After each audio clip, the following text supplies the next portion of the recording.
Good morning students. Start करेंगे आज का टॉपिक और आज का टॉपिक है हमारा मियोसिस। मियोसिस का थोड़ा सा इंट्रोडक्शन मैंने आपको पहले दिया था। मियोसिस को हम क्या बोलते हैं? Reductional division.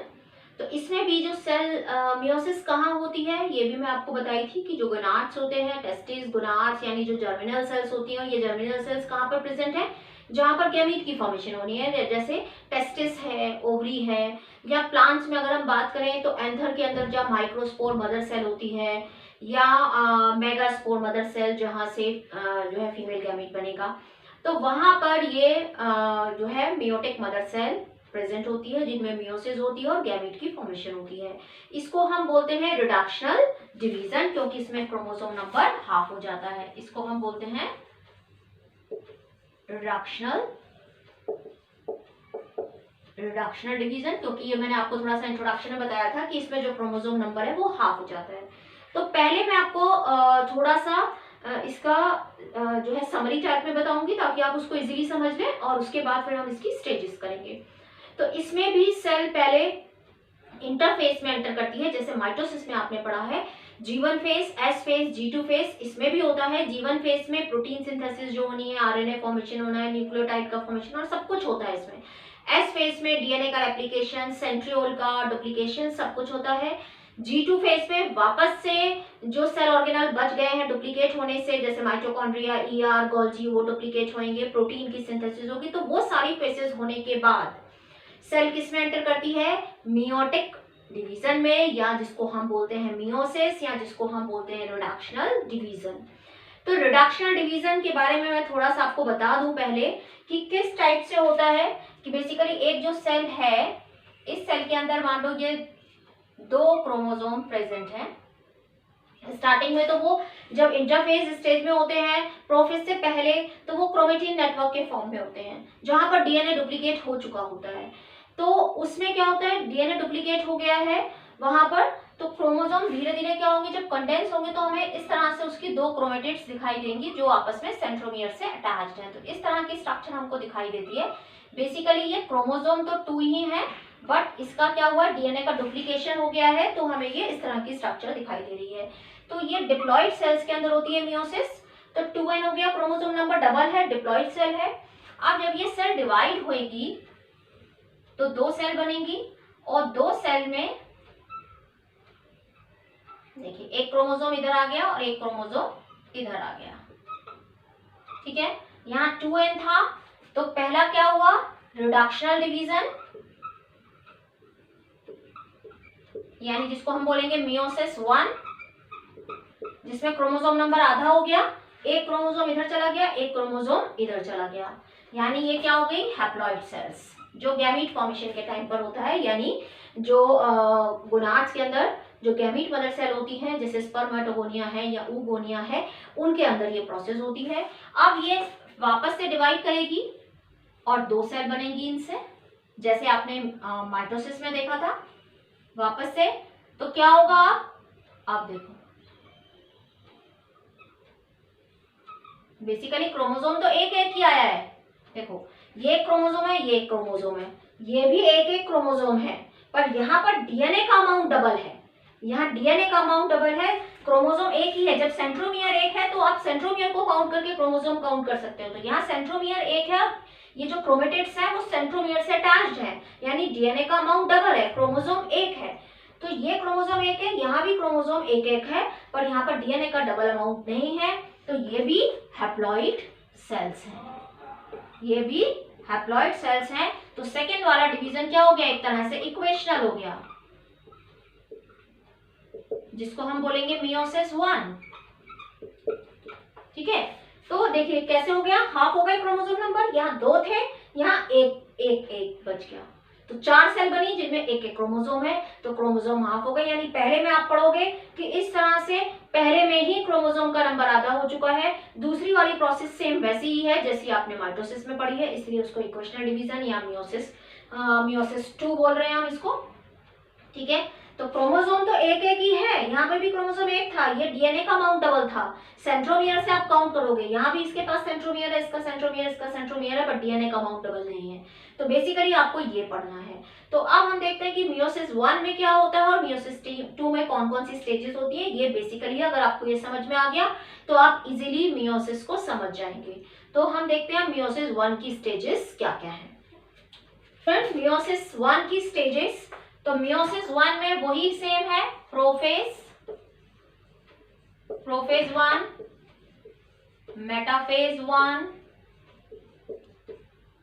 Anaphase 1 and telophase 1।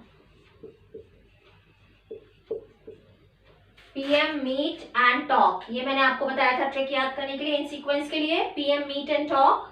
तो PM, meet and talk, PM, meet and talk, इससे आप इसको याद कर सकते हो इसका सीक्वेंस। अब हम सबसे पहले बात करेंगे प्रोफेज 1 की, जो सबसे लॉन्गेस्ट ड्यूरेशन वाली फेज है, सबसे लंबी फेज है, जिसके 5 सब डिविजन्स हैं। कौन कौन से? पहला है लेप्टोटीन, फिर है जाइगोटीन, फिर है पैकाइटीन, पैचिटीन या पैकाइटीन आप खुद भी बोल सकते हैं, फिर है डिप्लोटीन, देन डाइकाइनेसिस।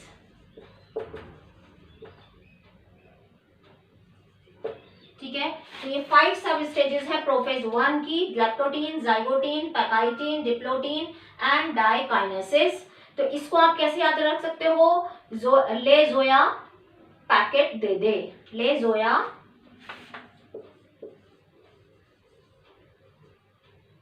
पैकेट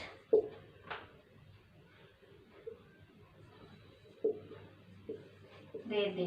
ठीक है, ले जोया पैकेट दे दे, इससे आप इसको याद कर सकते हो, लैक्टोटीन, जाइगोटीन, पैकेटीन, डिप्लोटीन, डाइकाइनेसिस। ले जोया पैकेट दे दे, ये ट्रिक है इनके सीक्वेंस को याद करने के लिए, तो आप इससे इजीली याद कर पाएंगे। ले जोया पैकेट दे दे, लैक्टोटीन, जाइगोटीन, पैकाइटीन, डिप्लोटीन, डाइकाइनेसिस, ले जोया पैकेट दे दे, यानी इस ट्रिक से आप ये पांचों का सीक्वेंस याद कर सकते हैं। तो हम स्टार्ट करेंगे अब लैक्टोटीन स्टेज में। तो लैक्टोटीन जैसे आपने पढ़ा था प्रोफेज में माइटोसिस के भी, कि क्या होता है वहां पर लैक्टोटीन स्टेज में।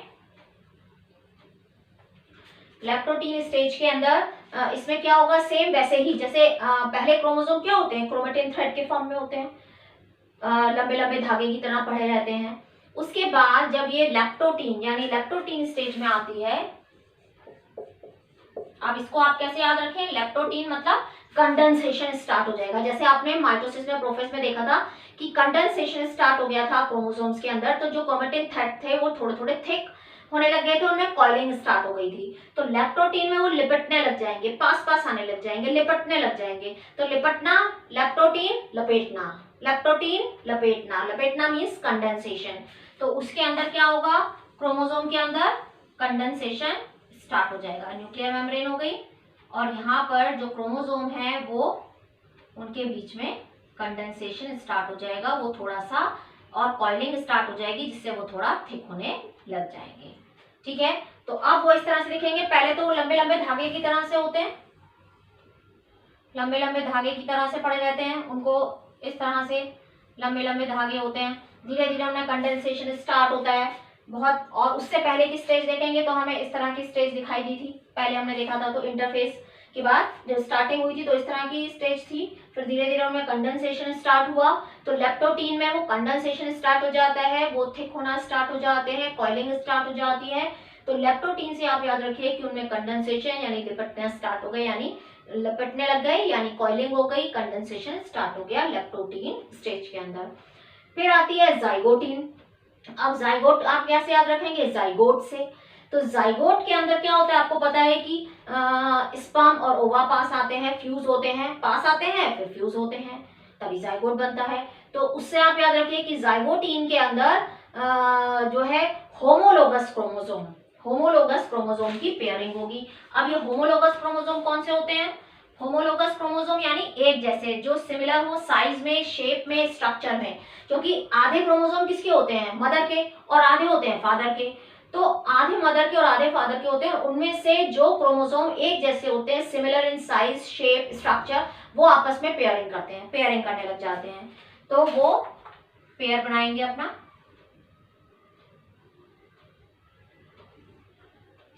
जो होमोलोगस क्रोमोसोम है वो आपस में पेयरिंग करने लग जाएंगे। एक जैसे क्रोमोसोम है यानी जो होमोलोगस क्रोमोसोम है उनके बीच में पेयरिंग स्टार्ट हो जाएगी। Pairing between homologous chromosome. Homologous मैंने आपको बताया जो एक जैसे हैं, सिमिलर हैं साइज में, शेप में, स्ट्रक्चर में, जिसको हम बोलते हैं सिनेप्सिस। आप इसको सिनेप्स से कंफ्यूज मत होइएगा, ये कहलाता है सिनेप्सिस। तो synapses means pairing between homologous chromosome. Homologous मतलब आधे मदर से और आधे फादर से हैं, तो उनमें से जो एक जैसे हैं, जहां पर जो बिल्कुल एक जैसे साइज में, शेप में, स्ट्रक्चर में है, वो आपस में अपना अपना पेयर बना लेंगे, और इसको होल्ड करने के लिए बीच में क्या बन जाएगा यहाँ पर, सिनेप्टोनीमल कॉम्प्लेक्स। सिनेप्टोनीमल कॉम्प्लेक्स जो इनको आपस में होल्ड करके रखेगा, इन क्रोमोसोम को। तो ये जो पेयरिंग हो गई इनकी, इसको हम बोलते हैं सिनेप्सिस। जो एक जैसे क्रोमोसोम है वो आपस में पेयरिंग हो जाएगी उनमें, ठीक है। तो ये इसका, ये आपस में जुड़े हुए हैं, ये इसका सेंट्रोमियर है, ये एक एक क्रोमोसोम ही है, ये इसका सेंट्रोमियर है, सिनेप्टोनीमल कॉम्प्लेक्स बन गया है जो इनको होल्ड करके रखेगा, और इस पेयरिंग को हम बोलते हैं सिनेप्सिस। तो जाइगोटीन में जो कैरेक्टरिस्टिक फीचर है वो है सिनेप्सिस, और ये हम इसको, ये एक जैसे इकट्ठा हो गए हैं, आपस में मिल गए हैं आके, तो ये इनको हम क्या बोलते हैं, इनको हम बोलते हैं बाइवेलेंट। बाइवेलेंट क्योंकि दो है, दो आपस में दो दो का पेयर बना लिया है, ये बाइवेलेंट कहलाते हैं। या हम इनको टेट्राड भी बोल सकते हैं, क्योंकि एक क्रोमेटिड ये है, एक क्रोमेटिड ये है, दो, तीसरी चार, चार इसकी आर्म्स हो गई, तो इसको हम क्या बोल सकते हैं, बाइवेलेंट और टेट्राड। चार क्रोमेटिड हो गई, एक, दो, तीन, चार, चार आर्म हो गई, तो इसलिए चार आर्म दिख रही है, इसलिए इसको हम टेट्राड भी बोल सकते हैं, या बाइवेलेंट भी बोल सकते हैं, या डायड भी बोल सकते हैं। तो अगर ये क्वेश्चन आता है कि डायड कब आपको दिखता है, या बाइवेलेंट आपको कब दिखते हैं, या टेट्राड, तो आप बता सकते हैं कि इस स्टेज में हमको ये स्ट्रक्चर दिखाई देने लगी थी, बाइवेलेंट, टेट्राड, या जो है डायड कंडीशन, ठीक है। तो अब ये जो दो क्रोमेटिड हैं, जो एक क्रोमोसोम के आपस में क्रोमेटिड है, ये कहलाती है सिस्टर क्रोमेटिड्स। ये आपस में, ये जो ब्लैक वाली है ये आपस में सिस्टर क्रोमेटिड है, ये जो रेड वाली है ये आपस में सिस्टर क्रोमेटिड्स हैं,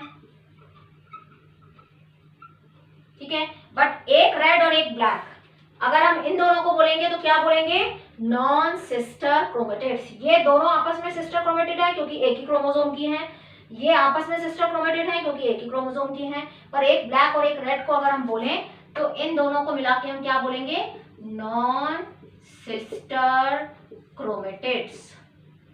नॉन सिस्टर क्रोमेटिड्स यानी एक इसकी और एक इसकी को मिला के, एक ब्लैक और एक रेड, एक इसकी क्रोमेटिड और एक इसकी क्रोमेटिड को मिला के हम बोलेंगे नॉन सिस्टर क्रोमेटिड। तो ये आपको मैं इसलिए बता रही हूँ क्योंकि जो नेक्स्ट स्टेज आएगी पैकाइटिन या पैचिटिन जिसको बोलते हैं, उसके अंदर नॉन सिस्टर क्रोमेटिड के बीच में जेनेटिक मटेरियल एक्सचेंज होगा, जो कि इसका कैरेक्टरिस्टिक फीचर है। क्योंकि अगर ये चीज नहीं होती तो हम सब, यानी आप जो अपने भाई बहन है वो सब एक जैसे होते, किसी को आइडेंटिफाई नहीं कर सकते थे। क्योंकि जेनेटिक कॉम्बिनेशन नए बनते हैं तो वो जो कैरेक्टरिस्टिक आते हैं वो चेंज आते हैं, इसलिए भाई बहन भी आपस में थोड़े थोड़े अलग होते हैं, बिल्कुल एग्जैक्ट सेम नहीं होते। तो अगर ये रिकॉम्बिनेशन की प्रोसेस नहीं होती, जेनेटिक मटेरियल एक्सचेंज नहीं होता, तो सब एक जैसे बनते, एक जैसे ओवा होते, एक जैसे स्पर्म होते। पर ये जो थर्ड स्टेज आने वाली है पैकाइटिन, जहां पर जेनेटिक मटेरियल एक्सचेंज होगा और नए रिकॉम्बिनेशन बनेंगे, जो मियोसिस का कैरेक्टरिस्टिक फीचर है, जिसकी वजह से हम भाई बहन भी एक दूसरे से अलग होते हैं। तो अब थर्ड स्टेज आती है पैकाइटिन या पैचिटिन, जो कि बहुत जरूरी है, इसी की वजह से हम एक दूसरे से अलग हो पाते हैं क्योंकि नए रिकॉम्बिनेशंस बनते हैं। तो पैकाइटिन आप उसको याद, देखो लेप्टोटीन में आपने याद रखा कि वो लिपट गए यानी कंडेंसेशन स्टार्ट हो गया। उसके बाद जाइगोटीन में वो पास पास आ गए, जैसे जाइगोट में पास पास आते हैं, और पास पास आके उन्होंने अपने अपना पेयर ढूंढ लिया और अपने अपने पेयर के साथ जुड़ गए जाके। अब आती है नेक्स्ट स्टेज जिसको बोलते हैं हम पैकाइटिन। अब पैकाइटिन स्टेज के अंदर क्या होगा,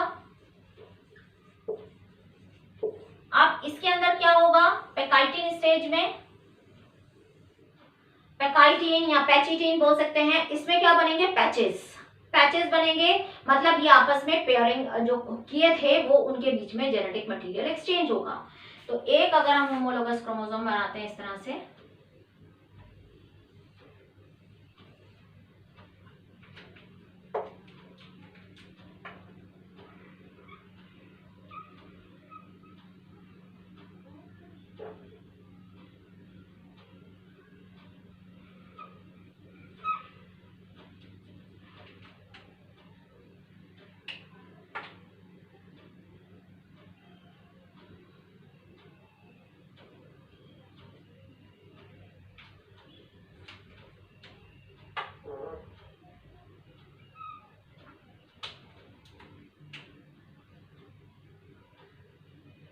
देखिए यहाँ पर क्या हुआ, ये देखो, ये जो नॉन सिस्टर क्रोमेटिड थी वो इस तरह से उनके बीच में क्या हो गया, इस तरह से आ गई। जब वो इस तरह से आ गई तो उनके बीच में क्या होगा, जेनेटिक मटेरियल एक्सचेंज होगा। बीच में साइनेप्टोनीमल कॉम्प्लेक्स है अभी बना हुआ।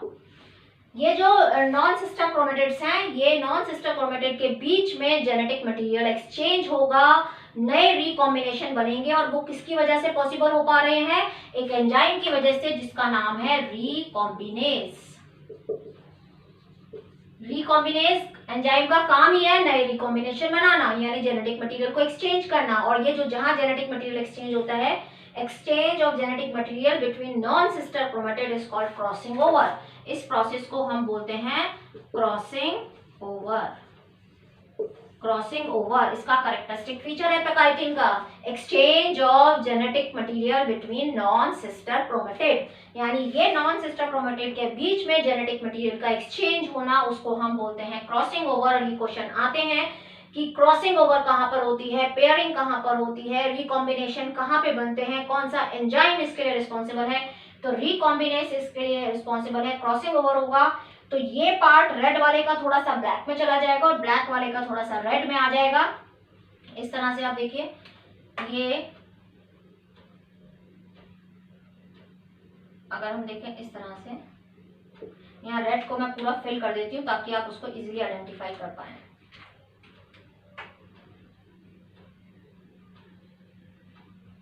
एक को मैं फिल कर देती हूँ।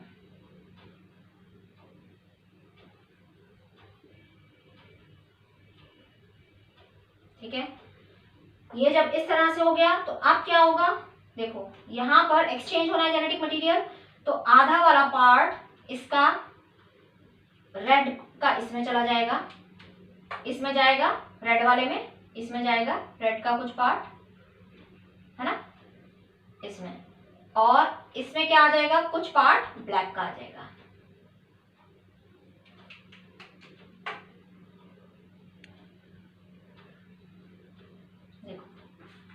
एक्सचेंज हो गया, नीचे वाले में रेड का पार्ट चला गया, रेड का पार्ट आपको दिख रहा है, नीचे वाले में रेड का पार्ट आ गया है, और इसमें क्या हो गया, कुछ पार्ट ब्लैक का आ गया। यानी इनके बीच में क्या हो गया, जेनेटिक मटेरियल एक्सचेंज हो गया कि कुछ ब्लैक का पार्ट इस वाले में आ गया और इसका अंदर से रेड का पार्ट इधर चला गया। कौन सी स्टेज में हुआ, ये पैकाइटिन में, यानी पैचेस बन गए, रिकॉम्बिनेशन नोड्यूल्स बनते हैं यहाँ पर, और जहां पर जेनेटिक मटेरियल एक्सचेंज होता है, यानी रेड का पार्ट इसके अंदर चला गया, देखो ब्लैक वाले में कुछ रेड का पार्ट चला गया और ब्लैक वाले का पार्ट कुछ रेड में आ गया। तो यहाँ पर क्या हुआ, जेनेटिक मटेरियल ये जो इस तरह से जुड़े हुए थे, इस तरह से, तो इनके बीच में जेनेटिक मटेरियल एक्सचेंज हो गया। जैसे ये है तो इसमें रेड में कुछ ब्लैक का चला जाए और ब्लैक में कुछ रेड का पार्ट आ जाए, तो नए रिकॉम्बिनेशन बन जाते हैं, जिसको हम बोलते हैं यहाँ पर ये कौन सी स्टेज है, पैकाइटिन। अब क्या होगा, नेक्स्ट स्टेज डिप्लोटीन। डिप्लोटीन के अंदर क्या होगा, यहाँ पर ये एक दूसरे से अलग होना, क्योंकि ये प्रोसेस हो गई है, जेनेटिक मटेरियल एक्सचेंज हो गया है, इनका काम खत्म हो गया, अब ये सेपरेट होना स्टार्ट करेंगे। तो जब ये सेपरेट होना स्टार्ट करेंगे इसके अंदर, तब क्या होगा, नेक्स्ट स्टेज डिप्लोटीन।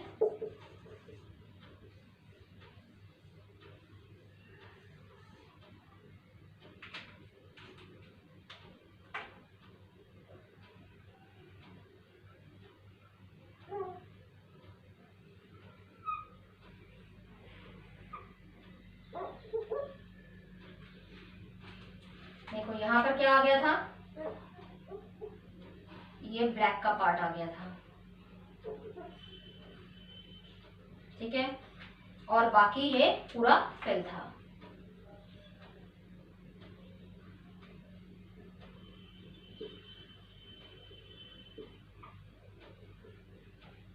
ठीक है, और यहां पर क्या हुआ था, यहां पर ये रेड का पार्ट आ गया था।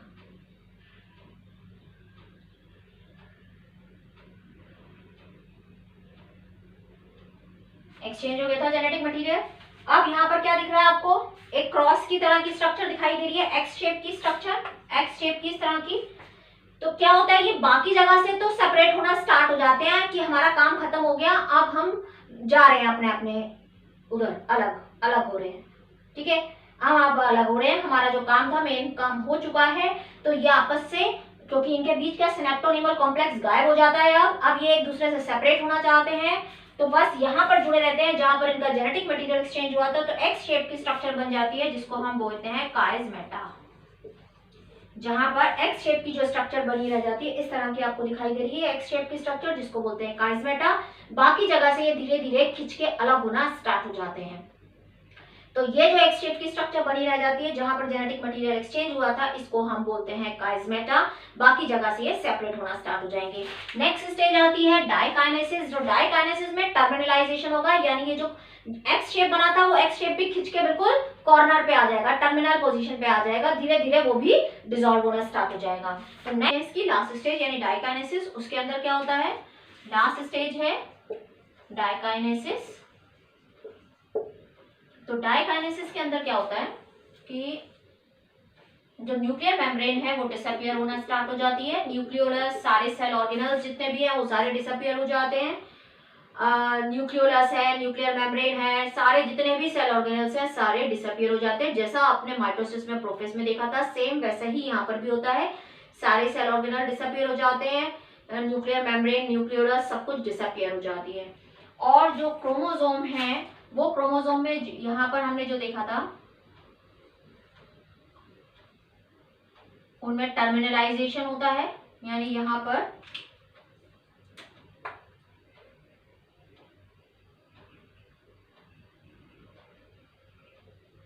क्या होता है, टर्मिनलाइजेशन होता है, मतलब टर्मिनल पोजीशन पे पहुंच जाता है। जहां पर रिकॉम्बिनेशन होता है वो बिल्कुल टर्मिनल पोजीशन पे पहुंच जाता है। ये एक्सचेंज हुआ था यहाँ पर, इसको हम ऐसे दिखा देते हैं, चलो डार्क करके, ताकि आपको अलग से दिख जाए।